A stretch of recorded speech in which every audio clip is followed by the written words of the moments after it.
Kopya, nasaan si ate? Nandito ba? Nasaan? Turo mo. Dito, sa tabi mo. Katabi ko.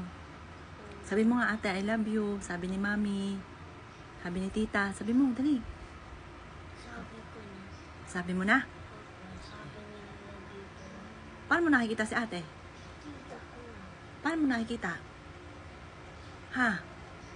Alam niyo po ba, tinaray ko sa anak kong lalaki.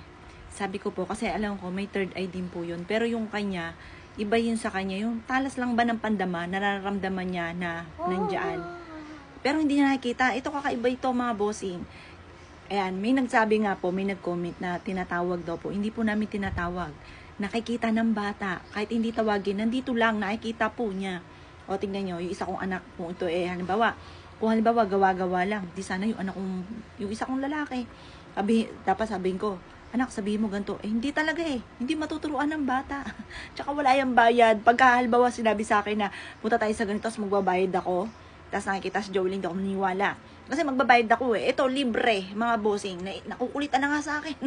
Ang kulit, nakukulitan ka na kay tita? Ha? Nakukulitan ka na? Hindi. Ay, ang bait. Pero pag bisa may tanong ako, ayaw niya na sagutin, nakukulitan. Sabi mo kay ate, namimiss ko na siya. Ha? Sabi mo kay ate, sabi ni tita mo, namimiss na. Ha? Sabi niya miss kita din. Ha? Sabi niya? Opo.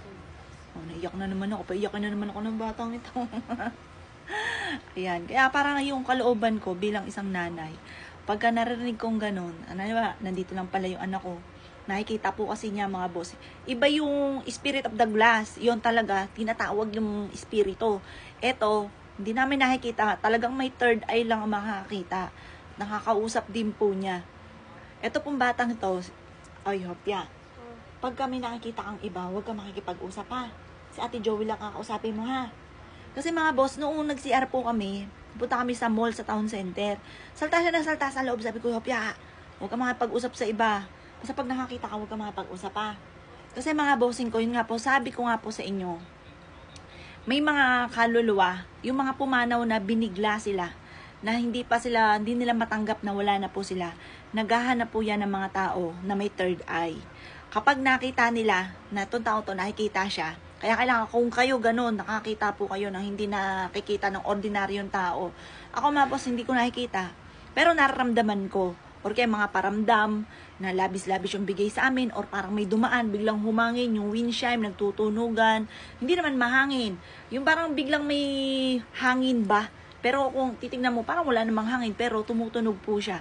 O kaya parang may biglang dumaan. Ganun lang yun sa akin.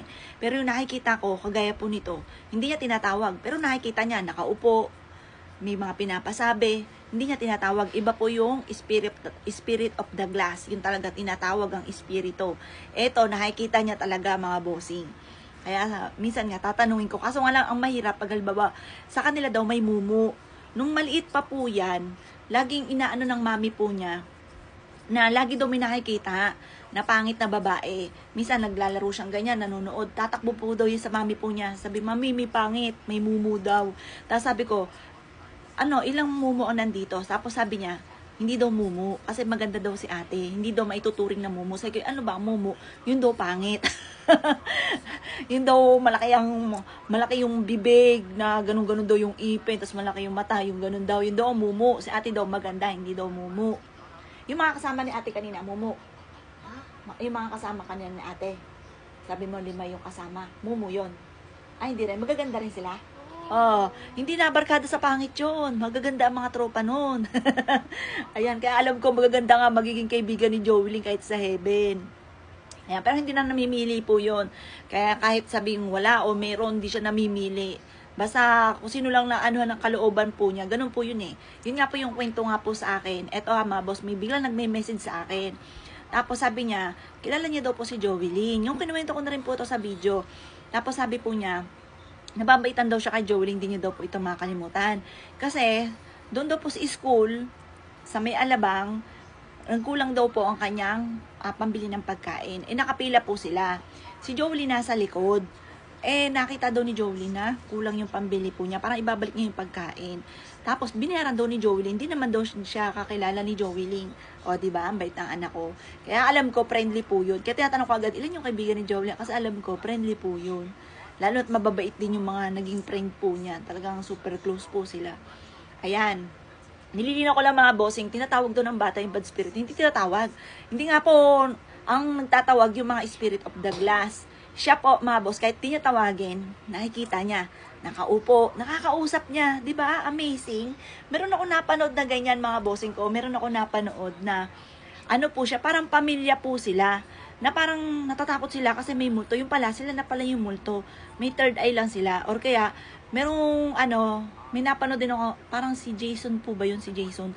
Sa ano ko napanood to eh. Ano po siya? Nakakita po yung mga bata. Merong dalawang bata na parang magkapatid. Yung batang babae, nakakita po siya ng mga espiritu. Kaya nalalaman niya yung mga nakakausap, yung mga anong dahilan ng pagkawala, yung mga ganon, mga bossing.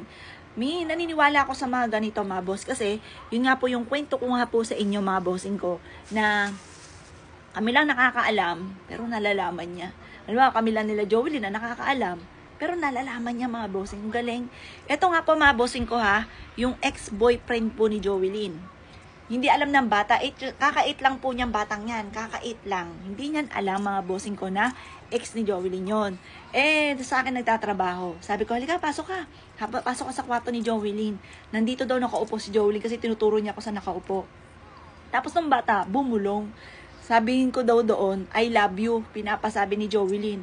Ano yung tatakbo yung ex nga po, nang tatakbo, kinilubutan daw po siya. Tapos pinabalik uli, binulong na naman to, hindi daw tumuloy ng pasok. Tapos, siguro, mahal pa rin ng ex, ang salta, I love you too naman. Pinabulong sa akin. Paano niya nalaman po yun, na ex yun ng anak ko?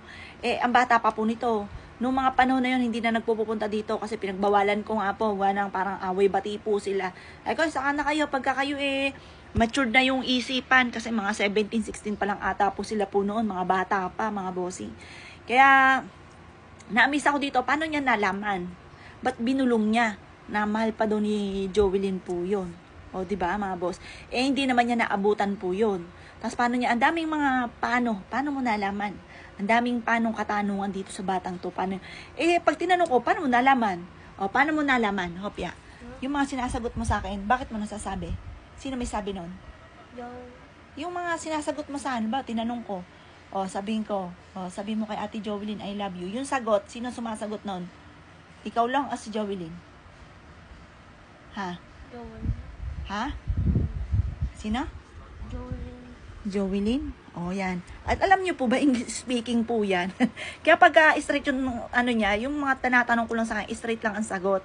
Yun, si Joelyn, hindi naman kasi English speaking po yun, mga bossing. Kaya, ang sagot din niya, Tagalog, mga bossing. Pero English speaking po yung batang yan. Islang nga po yan. Ewan ko ba sa batang yan? Na ano po yan? Pag dito, nosebleed po kami. Hindi ko yung kakausapin. Buti na nakakaintindi ng Tagalog.